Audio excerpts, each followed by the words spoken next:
नमस्कार। एक दिन चित्रगुप्त ने ब्रह्मा जी से प्रार्थना की, प्रभु, ये करवा चौथ के व्रत से 7 जन्म तक एक ही पति मिलने वाली योजना बंद कर दी जाए।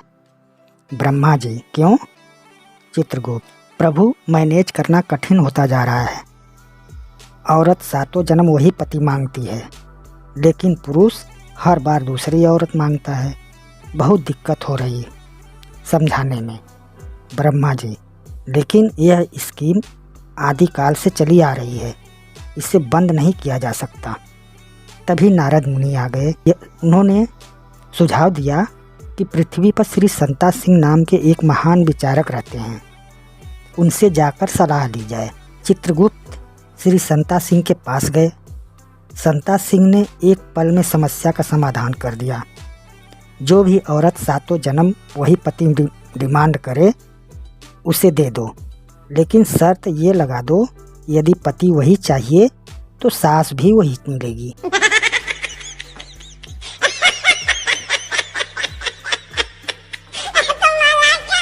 बनता, यार संता, तुम्हें पता है मैं और प्रीतो तलाक ले रहे हैं।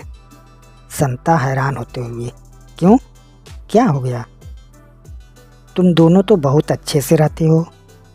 बनता, जब से हम लोगों ने शादी की है तब से प्रीतो मुझे बदलने की कोशिश में लगी हुई है।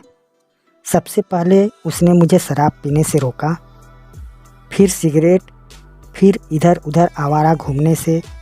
उसने मुझे सिखाया कि अच्छे से कपड़े कैसे पहनते हैं। उसने मुझे संगीत और कला के प्रति रुचि आदि सब सिखाए, और स्टॉक मार्केट में कैसे निवेश करना है ये सब भी उसी ने सिखाया। संता ने कहा, क्या तुम बस इसलिए नाराज़ हो कि उसने तुम्हें बदलने के लिए ये सब किया? अरे मैं नाराज़ नहीं हूँ, मैं अब काफ़ी सुधर चुका हूँ, तो अब वो मुझे अपने लायक नहीं लगती।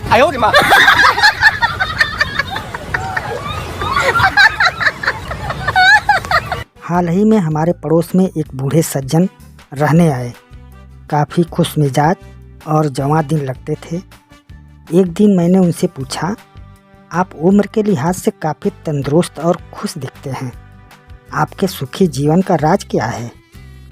उन्होंने जवाब दिया, मैं रोज़ 3 पैकेट सिगरेट पीता हूँ, शाम को विस्की और बढ़िया मसालेदार खाना खाता हूँ, और यहाँ व्यायाम तो मैं कभी नहीं करता। मैं आश्चर्य से भर गया। मैंने फिर पूछा, वैसे आपकी उम्र क्या होगी?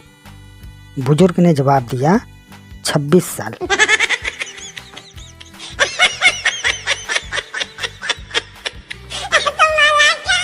बच्चे के गुम हो जाने पर जो बहुत रोती है, और वो बच्चा फिर अपने घर आ जाए तो उसे तबीयत से धोती हैं, माँ की ममता समझ से परे होती हैं। एक औरत तेज चल रही ट्रेन में दौड़ लगाकर चढ़ी तो सभी लोगों ने कहा, कमाल की औरत है, कमाल की औरत है। तो उस औरत ने कहा, कमाल तो मेरा देवर है, मैं तो जमाल की औरत हूँ।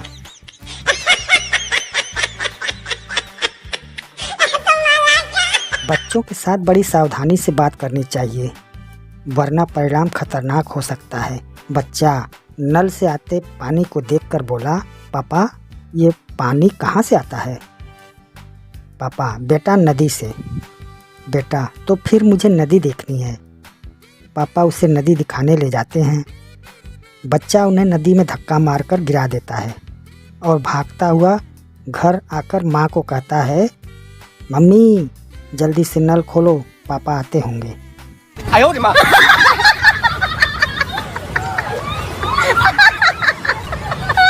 वेल्डिंग और वेडिंग में क्या फ़र्क है?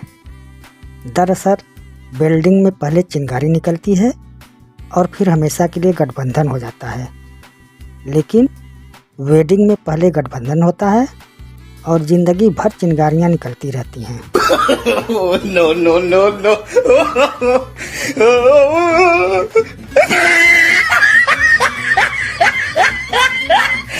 एक लड़के को खांसी हो गई। उसके दादाजी ने कहा, एक पैग ले ले, खांसी चली जाएगी। लड़का, दारू से खांसी चली जाती है क्या? दादाजी, दारू से 100 बीघा जमीन चली गई, तू खांसी की बात करता है? No no no no.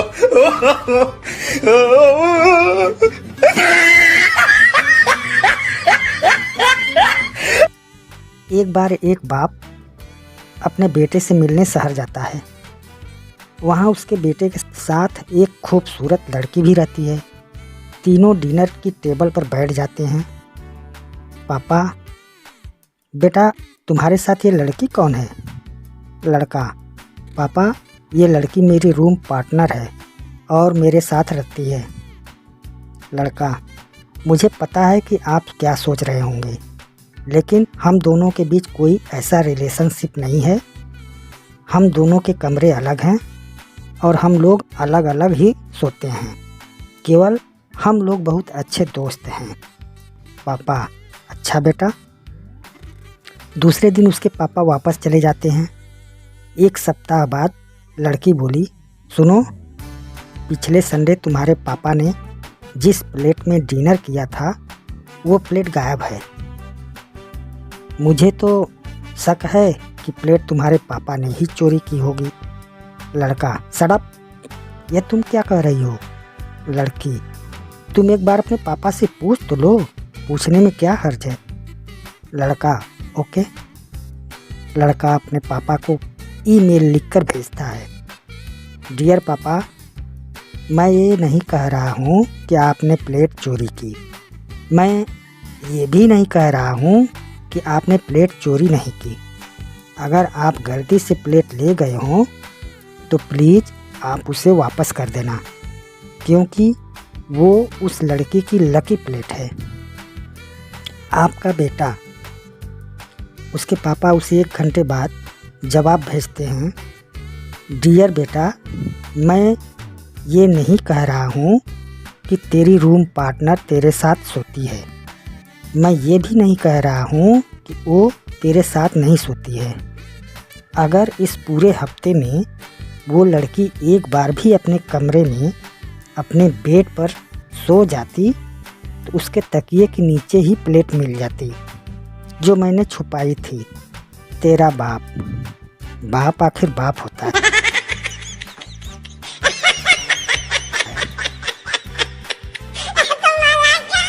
एक आदमी ने एक वकील के ऑफिस में फ़ोन किया और वकील का नाम लेकर कहा कि मैं अपने वकील से बात करना चाहता हूँ। रिसेप्शन वाले ने कहा, जी माफ़ कीजिए, पिछले हफ्ते ही उनका देहांत हो गया। अगले दिन फिर से उस आदमी ने उसी तरह पूछा, जी क्या मैं अपने वकील के साथ बात कर सकता हूँ?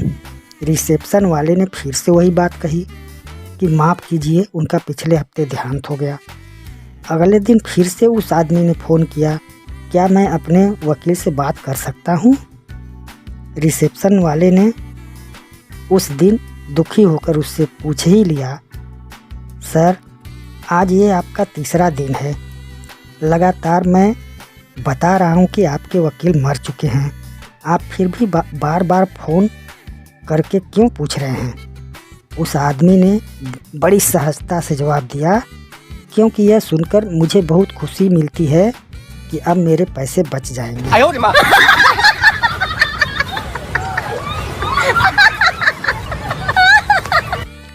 संता और बंता कई दिनों बाद मिले। संता कुछ उदास सा लग रहा था और आंखों में आंसू थे। बंता ने पूछा, अरे तुम तो ऐसे लग रहे हो जैसे तुम्हारा सब कुछ लुट गया हो, क्या बात है?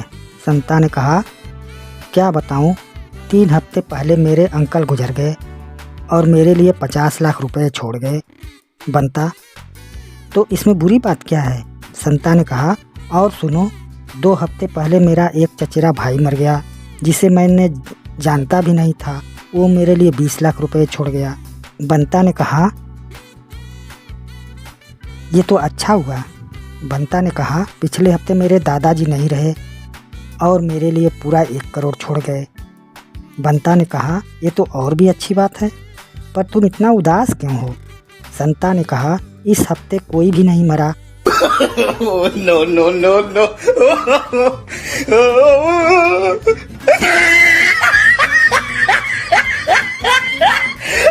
नई नई शादी के बाद पति और पत्नी जब घर आए तो उन्हें एक लिफाफा मिला। खोल कर देखा तो सिनेमा के 2 टिकट थे रखे हुए थे, लेकिन भेजने वाले का नाम नहीं लिखा था। पति बोला, यह जरूर मेरे किसी दोस्त ने भेजा होगा। पत्नी बोली, ना जी, मेरी सहेली ने भेजी होगी। पति, खैर छोड़ो, किसी ने भेजी हो, हमें क्या। फिल्म का वक्त हो गया है, हमें जल्दी चलना चाहिए। जब दोनों फिल्म देखकर वापस आए तो घर का सारा बहुमूल्य सामान चोरी हो चुका था। वहीं एक लिफाफा मिला जिसमें रखी चिट्ठी में लिखा था, अब तो पता चल गया होगा कि टिकट किसने भेजा था।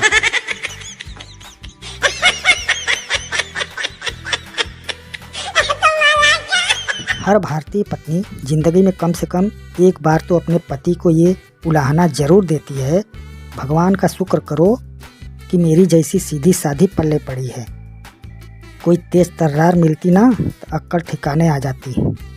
इसके बाद पति बेचारा पूरा दिन इसी डरावनी कल्पना में निकाल देता है कि अगर ये सीधी साधी है तो फिर तेज तर्रार कैसी होती होगी। No, no, no, no.